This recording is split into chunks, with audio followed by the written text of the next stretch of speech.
രാധതൻ മനസ്സിലെന്നും തേൻ ചുരത്തി നിന്നു നീ ശ്രീ ഗുരുവായൂർ വാഴും മാധവ നമോസ്തുതേ.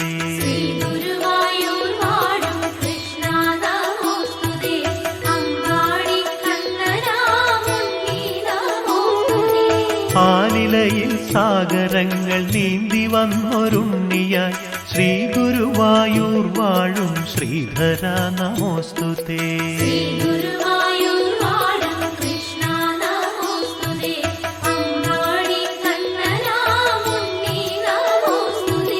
രാമദേവനെ വണങ്ങി പൂജ ചെയ്തൊരീശ്വര ശ്രീ ഗുരുവായൂർ വാഴും അച്യുത നമോസ്തുതേ.